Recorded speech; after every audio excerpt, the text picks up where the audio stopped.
Are you going to sing? No. Okay.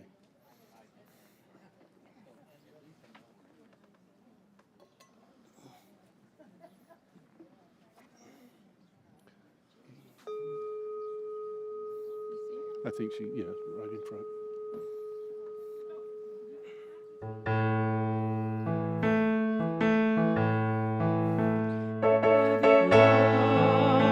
We welcome you. Wherever you come from, we welcome you. Whomever you love, we welcome you. Whomever you love, we welcome you.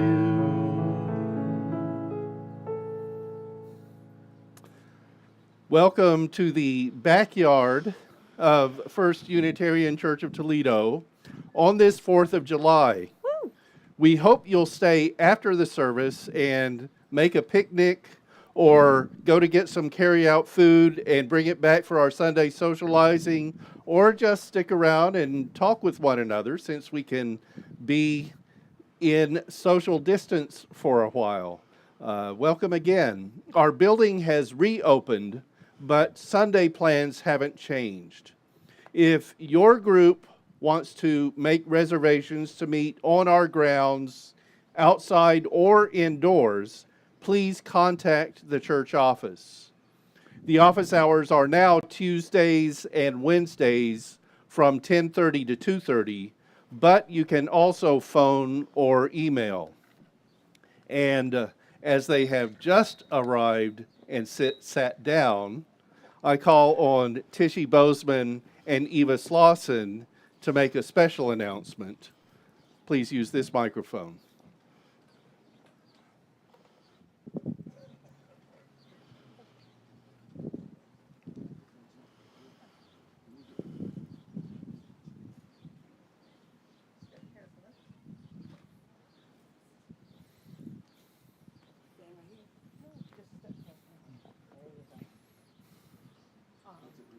Melissa Jeter finished her first year of seminary.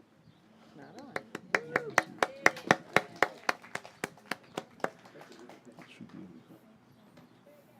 Okay, go ahead. Melissa Jeter finished her first year of seminary. She's not on. Just one moment while we get that. Try it now. Hi, I'm Eva Slauson, and this is Tishy Bozeman with me. Melissa Jeter finished her first year of seminary, and Tishy commissioned a stole for her, a little gift if she would come on up. Yay. This is a surprise to her. Here you go, give this to her. I'll take your pen. Okay. There is a lady. Speak in here, speak in here. There is a lady at the nursing facility where I live, and her husband has been a minister for 50 years, and I call her the First Lady, and I asked her, could she do something special for you? So I took my jacket that I wear with all the colors on it, and had it in the cleaners and brought it back, and I told her to cut it and make you a stole.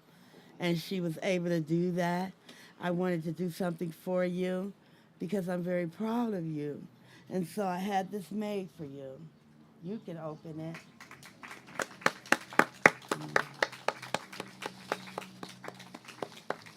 She also said if you want to use that chalice that she created, you may do that.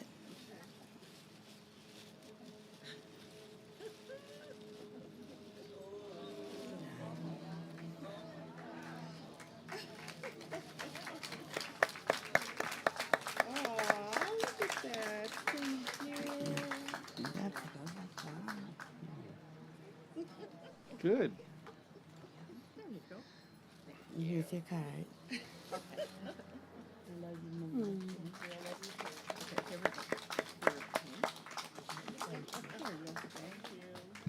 Congratulations to our student minister, and stay in school.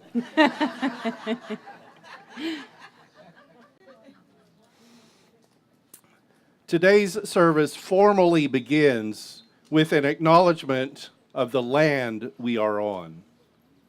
These words were approved unanimously by our congregation in an annual meeting vote earlier this year.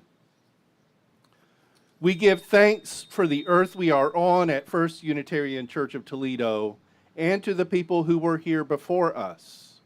We are thankful to the Miami, Peoria, and the Haudenosaunee Confederacy, which includes the Mohawk, to the Wyandot and the Council of Three Fires, Ojibwe, Potawatomi, and Ottawa, as well as the Delaware, Mingo, and Shawnee people for our presence on what was known to some as the Great Black Swamp.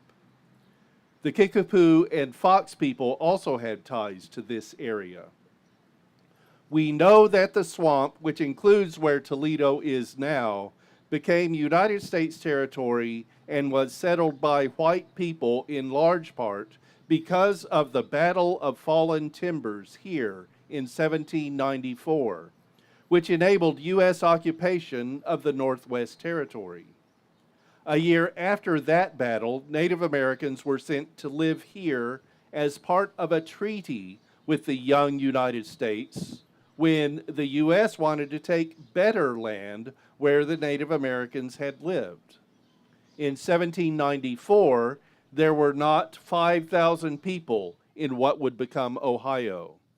But 25 years later, there were about 500,000, and the U.S. had taken over the Great Black Swamp and exiled the Native Americans, sending them west.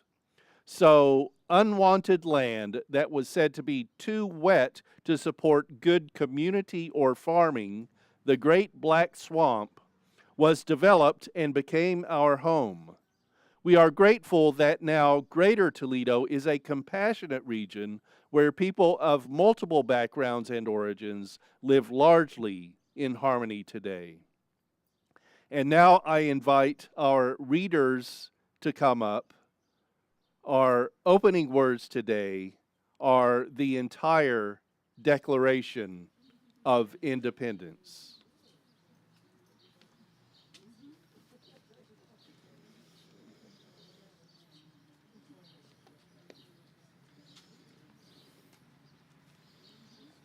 Krista, who else did we miss? Krista and John. We need John. He's on his way. And we have extra scripts back here if you need one. Two. Careful.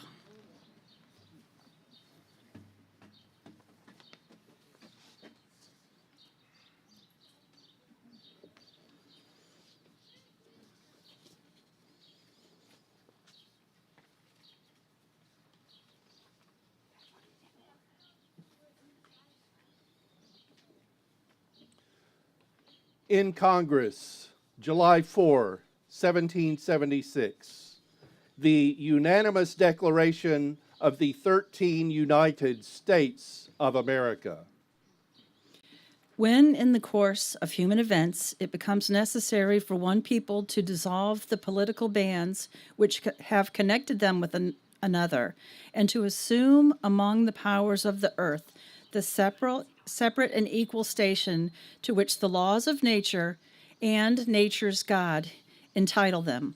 A decent respect to the opinions of mankind requires that they should declare the causes which impel them to the separation.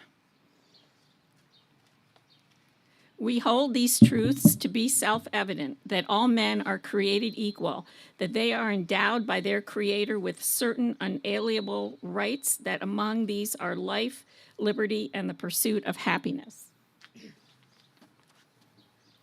That to secure these rights, governments are instituted among men, deriving their just powers from the consent of the governed. That whenever any form of government becomes destructive of these ends, it is the right of the people to alter or to abolish it, and to institute new government, laying its foundation on such principles and organizing its powers in such form as to them shall seem most likely to affect their safety and happiness. Prudence, indeed, will dictate that governments long established should not be changed for light and transient causes. And accordingly, all experience hath shown that mankind are more disposed to suffer while evils are sufferable than to right themselves by abolishing the forms to which they are accustomed.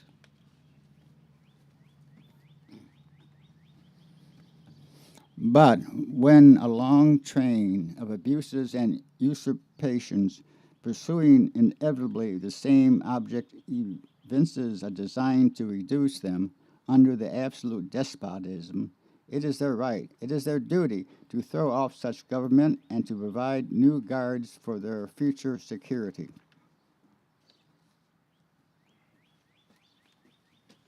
Such has been the patient sufferance of these colonies, and such is now the necessity which constrains them to alter their former systems of government. The history of the present King of Great Britain is a history of repeated injuries and usurpations, all having in direct object the establishment of an absolute tyranny over these states. To prove this, let facts be submitted to a candid world. He has refused his assent to laws the most wholesome and necessary for the public good. He has forbidden his governors to pass laws of immediate and pressing importance, unless suspended in their operation till his assent should be obtained, and when so suspended, he has utterly neglected to attend to them. John.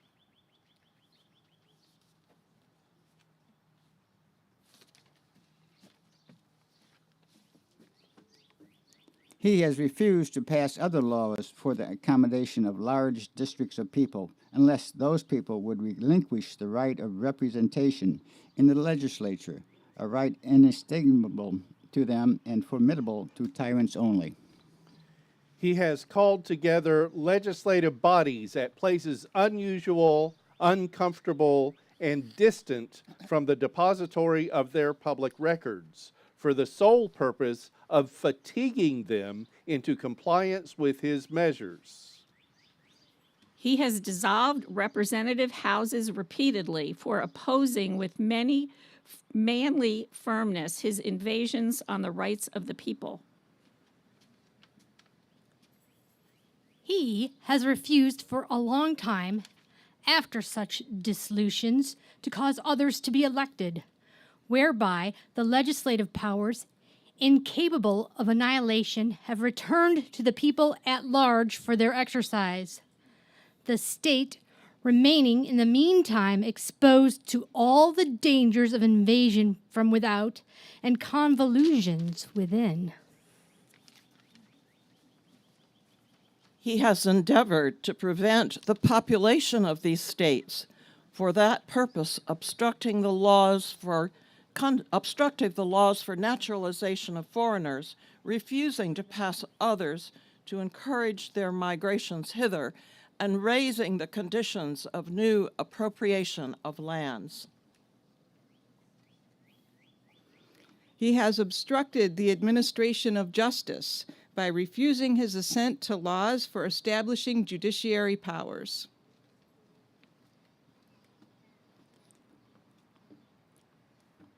He has made judges dependent on his will alone for the tenure of their offices and the amount and the payment of their salaries.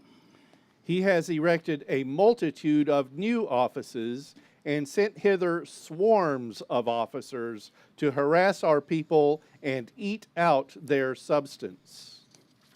He has kept among us, in times of peace, standing armies without the consent of our legislatures. He has affected to render the military independent and superior to the civil power. He has combined with others to subject us to a jurisdiction foreign to our Constitution and unacknowledged by our laws, giving his assent to their acts of pretended legislation. For quartering large bodies of armed troops among us, for protecting them by a mock trial from punishment for any murders which they should commit on the inhabitants of these states, for cutting off our trade with all parts of the world, for imposing taxes on us without our consent, for depriving us in many cases of the benefits of trial by jury, for transporting us beyond seas to be tried for pretended offenses,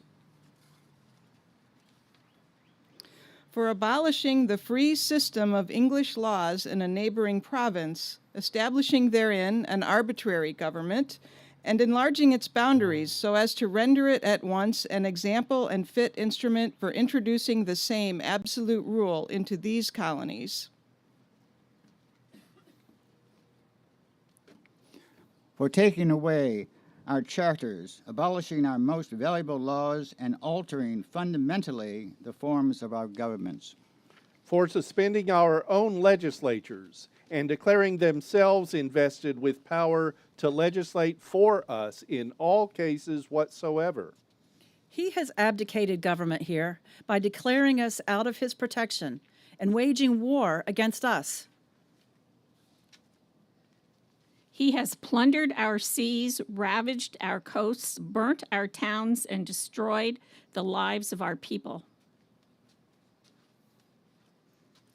He is at this time transporting large armies of foreign mercenaries to complete the works of death, desolation, and tyranny already begun with circumstances of cruelty and perfidy scarcely paralleled in the most barbarous ages and totally unworthy the head of a civilized nation.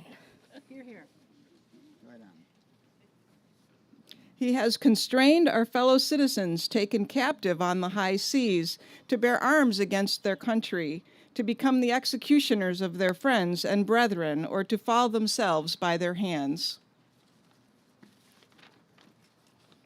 he has excited domestic insurrections amongst us, and has endeavored to bring on the inhabitants of our frontiers the merciless Indian savages whose known rule of warfare is an undistinguished destruction of all ages, sexes, and conditions. In every stage of these oppressions, we have petitioned for redress in the most humble terms. Our repeated petitions have been answered only by repeated injury. A prince whose character is thus marked by every act which may define a tyrant is unfit to be the ruler of a free people. Nor have we been wanting in attentions to our British brethren. We have warned them from time to time of attempts by their legislature to extend an unwarrantable jurisdiction over us. We have reminded them of the circumstances of our emigration and settlement here.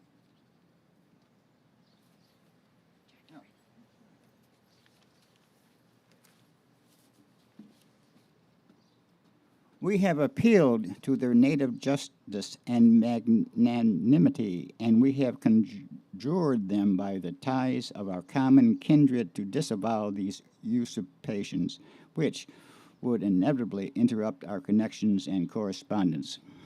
They too have been deaf to the voice of justice and of consanguinity. We must therefore acquiesce in the necessity which denounces our separation and hold them as we hold the rest of mankind, enemies in war, in peace, friends. We, therefore, the representatives of the United States of America in Congress, in General Congress, assembled appealing to the Supreme Judge of the world for the rectitude of our attentions, do, in the name and by the authority of the good people of these colonies, solemnly publish and declare that these united colonies are, and of right ought to be, free and independent states. That they are absolved from all allegiance to the British Crown, and that all political connection between them and the state of Great Britain is and ought to be totally dissolved. And that as free and independent states, they have full power to levy war, conclude peace, contract alliances, establish commerce, and to do all other acts and things which independent states may of right do. And for the support of this declaration, with a firm reliance on the protection of divine providence, we mutually pledge to each other our lives, our fortunes, and our sacred honor. And thus ends the declaration.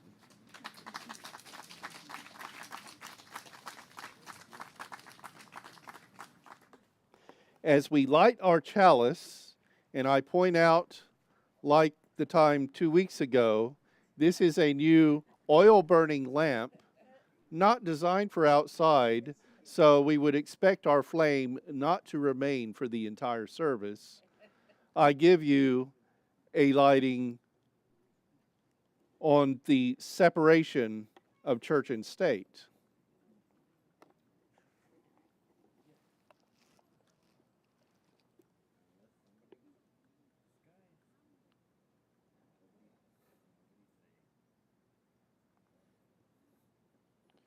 Let me get to the point here.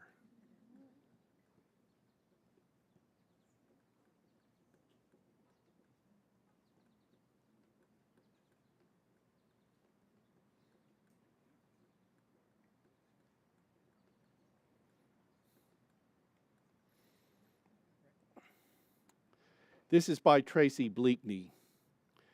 This chalice burns figuratively with twin flames.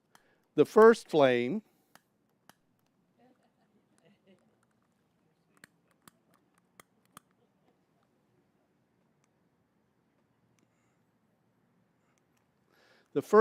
is for those who seek and defend the right to a free and responsible search for truth and meaning, so that each person may live according to conscience in a democratically elected society.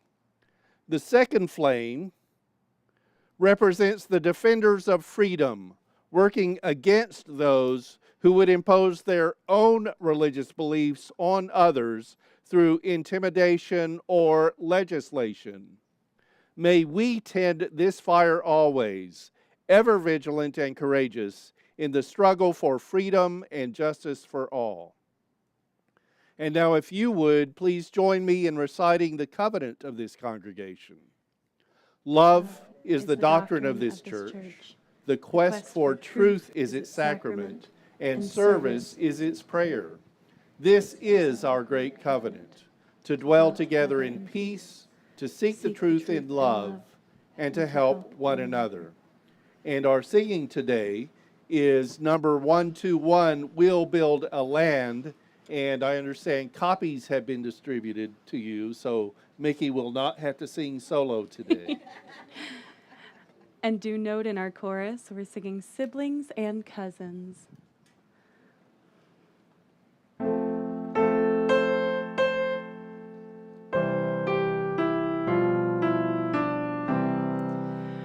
We'll build a land where we bind up the broken.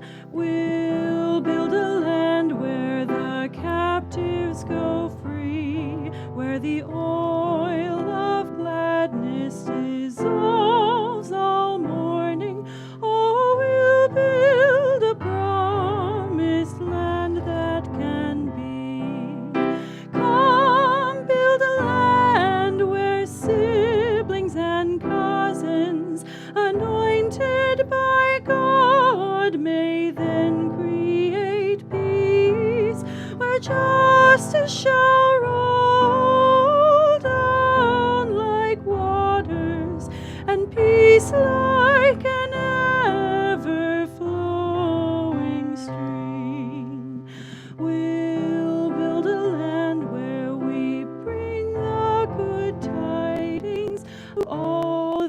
afflicted and all who mourn, and will give them garlands instead of ashes. Oh, we'll build a land where peace is born. Come build a land where siblings and cousins, anointed by God, may then create peace, where justice shall roll down like waters, and peace like an ever-flowing stream.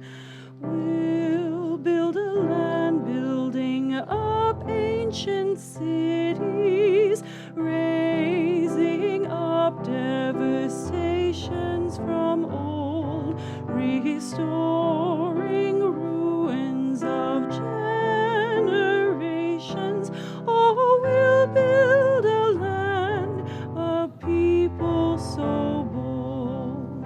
Come build a land where siblings and cousins, anointed by God, may then create peace, where justice shall roll down like waters, and peace like an ever-flowing stream. Come build a land where the mantles of praises resound from spirits once faint and once bold, where like oaks of righteousness stand her people. Oh, we'll build a land where people we seek.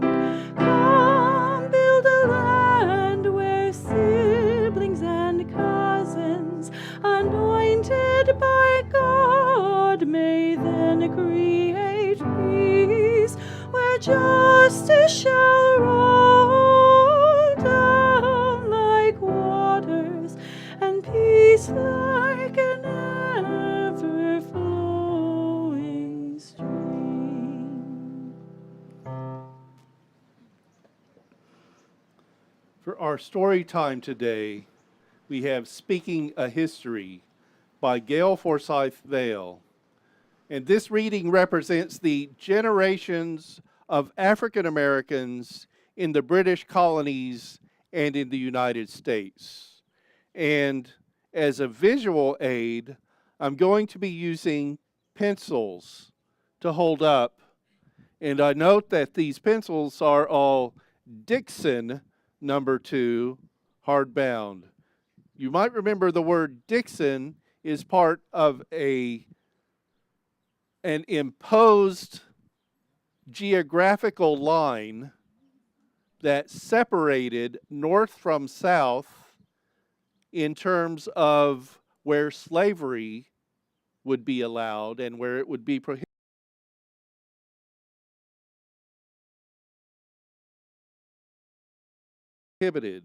So it's kind of appropriate that we're using Dixon pencils today. Also thinking that as we use pencils, remember how much literacy was a factor in keeping enslaved people enslaved and uninformed.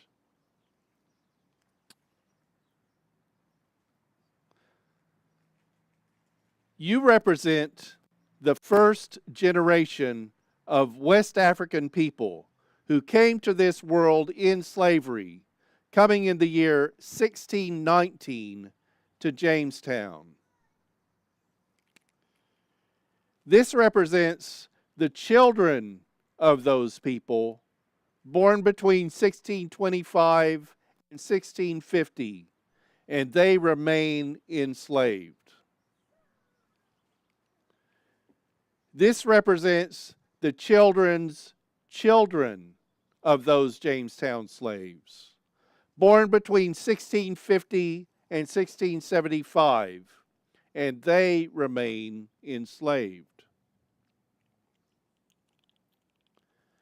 This represents the children's children's children of those Jamestown slaves, born between 1675 and 1700, and many of their generation remain enslaved.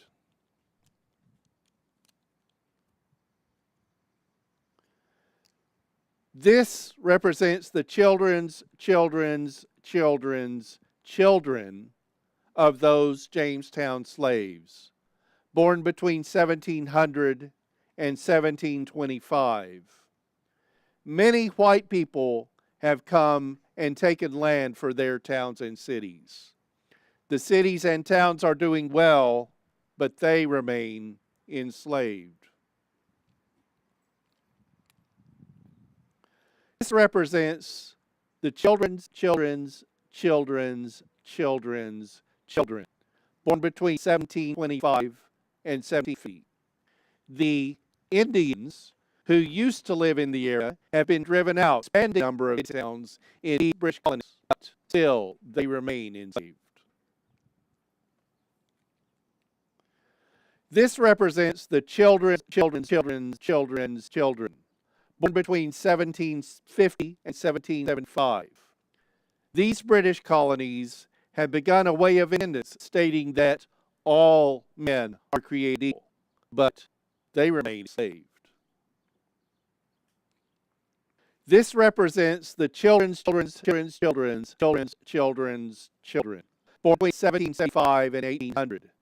These British colonies are now a country, the United States of America. Many native peoples lost their lands, and the United States has become bigger and bigger. The cotton gin has been invented, meaning that farmers can grow lots more cotton and make a lot of money.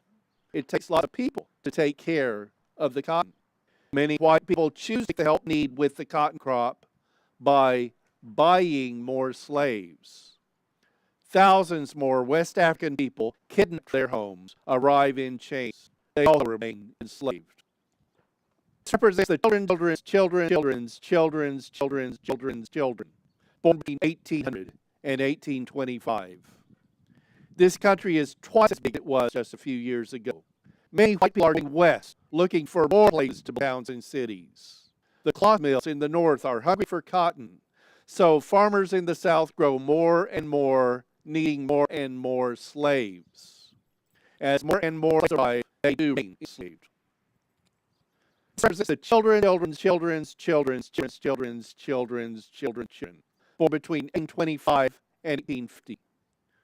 The Indian Removal Act of 1830 is pushing Indians from their land. Many Indians die or are slaughtered. In 1848,